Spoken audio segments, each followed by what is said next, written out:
পরিযায়ী শ্রমিকের মৃত্যুতে শোকস্তব্ধ পরিবার, পাশে থাকার আশ্বাস বিধায়কের। ফের কেরালার কাজ করতে গিয়ে মৃত্যু হলো এক পরিযায়ী শ্রমিকের। ঘটনাটি মুর্শিদাবাদ জেলার সাগরপাড়া থানার খয়রামারি এলাকার। মৃত শ্রমিকের নাম আইনুল শেখ, বয়স 42। পরিবারে রয়েছেন নাবালক এক ছেলে ও 2 মেয়ে। জানা যায়, প্রায় 10 বছর ধরে রোজগারের জন্য পরিযায়ী শ্রমিকের কাজ করতেন কেরালায়। গত 6 মাস আগে বাড়ি থেকে কেরালার কাজে গিয়েছিলেন আইনুল শেখ। কেরালার প্রেমবাবুর এলাকায় ভাড়া বাড়িতে থেকে তিনি শ্রমিকের কাজ করতেন। কয়েকদিন আগে শারীরিক অসুস্থতা অনুভব করায় তাকে নিকটবর্তী একটি হাসপাতালে ভর্তি করা হয়। সেখানে চিকিৎসাধীন অবস্থায় গত মঙ্গলবার রাত প্রায় 10টা নাগাদ তার মৃত্যু হয় বলেই জানা যায়। মৃত্যুর খবর পৌঁছাতেই কান্নায় ভেঙে পড়ে পরিবার। গরিব পরিবারের পক্ষে কেরালা থেকে মৃতদেহ ফিরিয়ে আনা কার্যত অসম্ভব হয়ে পড়ে। সেই কারণে গ্রামের মানুষজন রাস্তায় নেমে চাঁদা তুলে দেহ ফেরানোর চেষ্টা করেন। ঘটনার খবর পেয়ে জলঙ্গির বিধায়ক আব্দুর রাজ্জাক ও জলঙ্গি উত্তরের ব্লক সভাপতি বিজন কুমার মণ্ডল খয়রামারি গ্রাম পঞ্চায়েতের প্রধান মিঠুন বিশ্বাসের মৃতের বাড়িতে পাঠান। পঞ্চায়েত প্রধান মিঠুন বিশ্বাসের পরিবারের সঙ্গে কথা বলে এবং পাশে থাকার আশ্বাস দেন। খয়রামারি গ্রাম পঞ্চায়েতের প্রধান মিঠুন বিশ্বাস জানান, মৃতদেহ বাড়িতে আনার জন্য একটি অ্যাম্বুলেন্স ব্যবস্থা করা হয়েছে। কলকাতা বিমানবন্দর থেকে মৃতদেহ আনার উদ্দেশ্যে ওই অ্যাম্বুলেন্সটি ইতিমধ্যে খয়রামারি থেকে রওনা হয়েছে। পাশাপাশি সরকারি প্রকল্পের সুযোগ সুবিধা পরিবারকে দেওয়া হবে বলেই জানাচ্ছেন। মৃত আইনুল শেখের স্ত্রী শাহিনা বিবি জানান, তাদের 12 বছরের এক ছেলে ও 2 মেয়ে রয়েছে।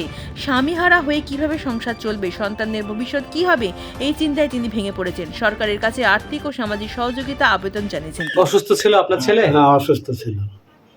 কি কাজ করতে গেছিল? ওই মাঠের কাজ করতে।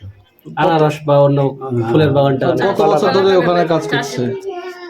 কত বছর ধরে? 10-12 বছর থেকে করে। ওখানেই আসা যাওয়া, মানে পরিযায়ী শ্রমিক। তাহলে আপনার তো বৌমারা বললো যে তার সংসারে আর কাজ করার মতো কেউ নাই, আর নাই। তাহলে তার লাশই বা কিভাবে ঘরে ফিরবে, আর তার সংসারটাই বা কিভাবে? সরকার যদি একটু সহযোগিতা করে তাহলে আমার সুবিধা হবে।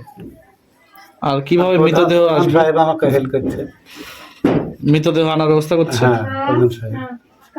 মানে আপনার খয়রামারি পঞ্চায়েতের প্রধান আপনার বাড়িতে এসেছিল? হ্যাঁ, স্থল। কি বললো আপনাকে? হ্যাঁ, আমরা ব্যবস্থা করছি তবে। মানে সহযোগিতা করার কথা বললো? হ্যাঁ। আপনাদেরকে আনতে পারতেন নিজেদের খরচ করে? সেই সামর্থ্য ছিল না? না। তাহলে আপনার ছেলে কেরালাতে এই দেশে কাজ না থাকার জন্য ওখানে গেছে? ওখানে গেছে। আচ্ছা, কে আছে এখন সঙ্গে? সঙ্গে আমার ছোট ছেলে আছে।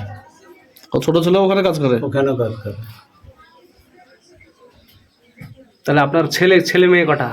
আমার ছেলে মেয়ে, আমার নিজের ছেলে মেয়ে হচ্ছে 2 ছেলে, 1 মেয়ে, একটা মারা গিয়েছে। তো এই 2 ছেলের মধ্যে একটা মারা গেল, তাই তো? হ্যাঁ, একটা মারা গেল, বড়টাই মারা গেল। এখন 3টে ছেলে ধরেন।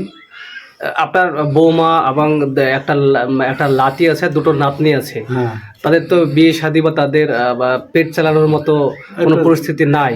না। কি বলবেন এখন? তাহলে কি এখন যদি চাইছেন? সরকার একটু সাহায্য করে তাহলে আমার সুবিধা হয়। সরকারের সহযোগিতা। আপনার নাম? আমার নাম জাব্বার শেখ। এই জায়গাটার নাম কি? খয়রামারি দুমাদে। এখানে আমরা প্রাথমিক লোকাল মেম্বার এবং নেতৃত্বর মাধ্যমে আমি খবর পাই যে আনারুল ইসলাম পিতা জাব্বার, সে আইনুল দীর্ঘ 10 বছর যাবৎ কেরালায় কাজ করে, পরিযায়ী শ্রমিক হিসাবে ওখানে থাকে।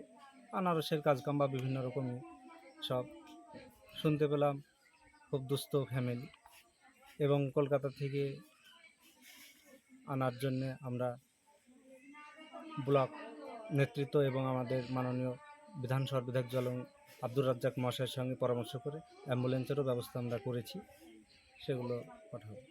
আচ্ছা, এই যে সংসার, মাননীয় মুখ্যমন্ত্রী মমতা বন্দ্যোপাধ্যায় বিভিন্ন রকম প্রকল্প আমাদেরকে দিয়ে থাকে, সেগুলো যতটা সাধ্যমতো তারা পাবে, এবং আমরা আছি পঞ্চায়েতে এবং ঊর্ধ্বতন নেতৃত্বর সঙ্গে আমরা পরামর্শ করে যতটা সাধ্যমতো আমরা চেষ্টা করব। ধন্যবাদ। ঠিক আছে।